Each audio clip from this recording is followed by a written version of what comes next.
Hola, ¿qué tal? ¿Cómo le va? Tengan todos ustedes muy buenas noches. Bienvenidos a una nueva emisión de Realidad 2023 con esta realidad, ¿no? Un ministro de Economía candidato que tiene que militar con una inflación de arriba del 100%, como venimos diciendo, con una desocupación y una pobreza que está por las nubes en función de la estadística, ¿no? Fíjate lo que pasa con ese bono que dijo, pagá con la tuya, le termina diciendo no solamente a los gobernadores, que en todo caso podrían recibir la coparticipación a nivel nacional, sino que al sector privado. Y un Alberto Fernández, en realidad, explícitamente lo dijo la ministra de Trabajo Kelly, multa para los empresarios que no paguen. Si bien es cierto que va a cuenta de las paritarias, pero ni siquiera está reglamentado ese decreto con el cual el gobierno nacional le termina exigiendo, porque ni siquiera hizo o consumó el hecho político de reunirse con las diferentes cámaras empresariales para intentar consensuar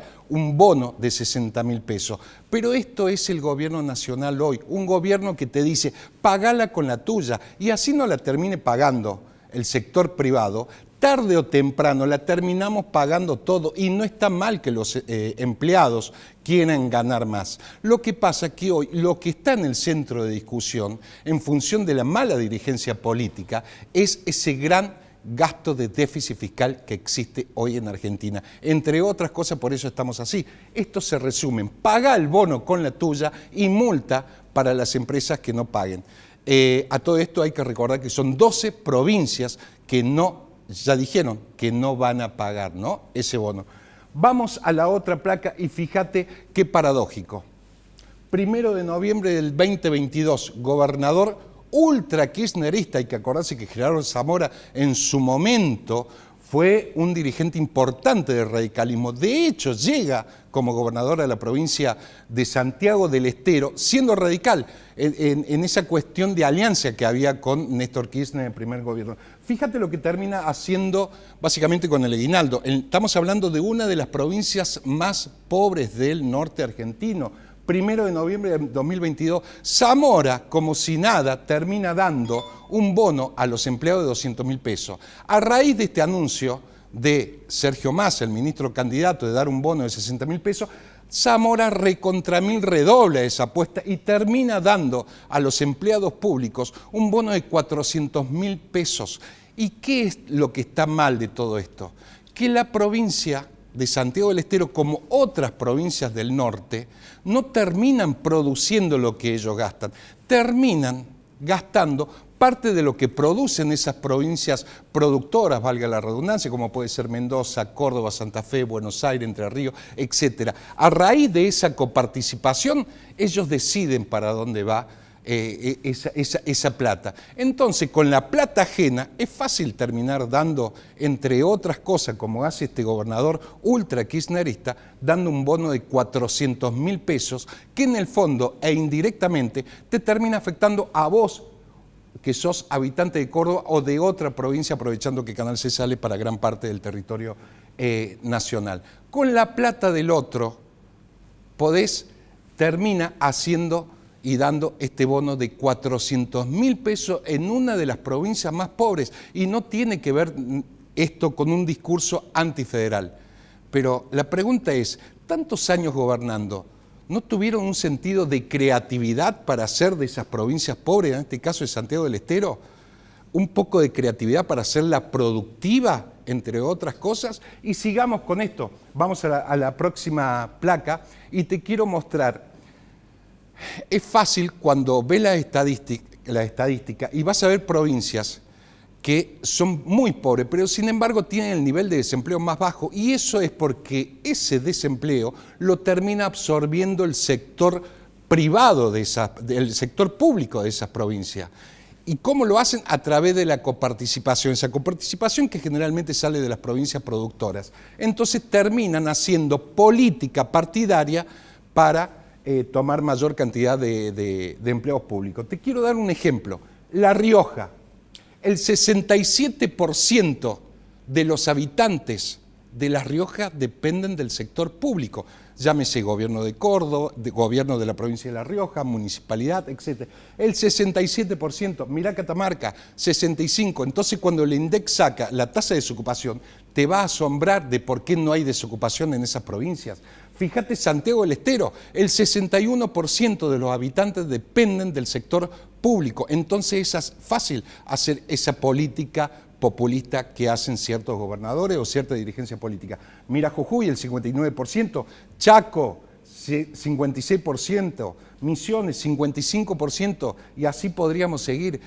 Esto significa que este porcentaje de esas provincias vive del Estado, por ende de todos nosotros, porque terminamos dando a través de la coparticipación para que ellos lo distribuyan en función del aparato político. Ahora bien, vayamos a un ejemplo. La Rioja tiene 323.000 habitantes.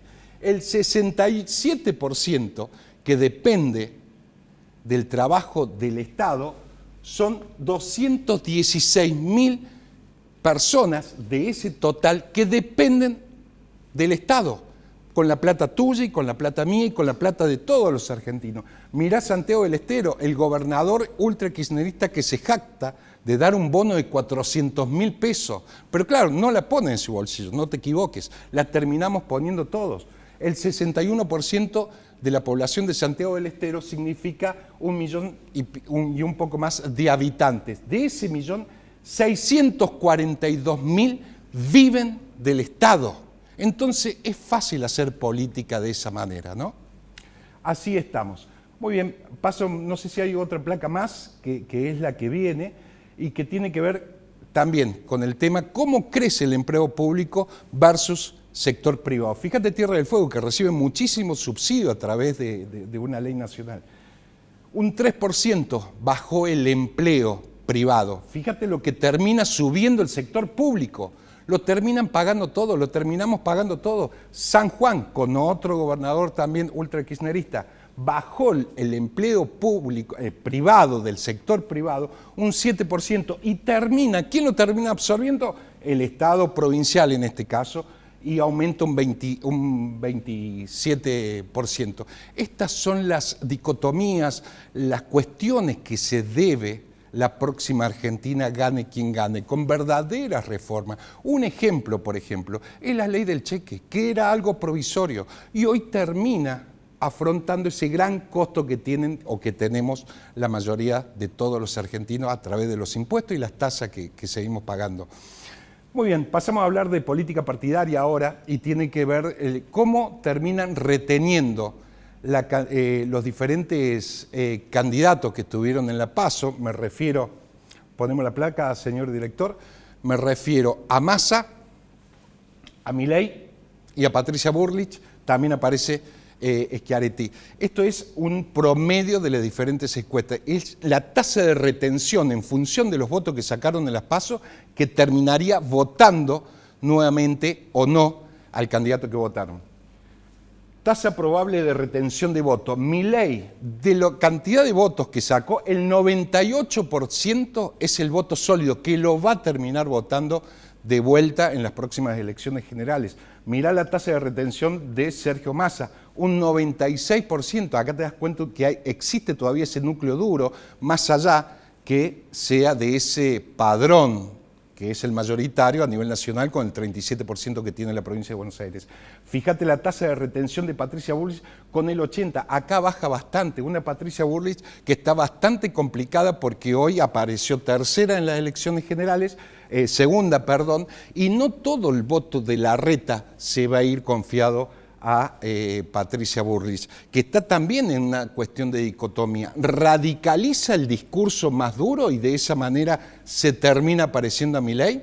Verá cómo sigue manejando la estrategia de campaña. Fíjate la de Rodrigo Larreta, el 61%, y la de Schiaretti, del casi 4% que sacó Schiaretti, retendría para las próximas elecciones, en función de los cambios de estrategia, un 70%.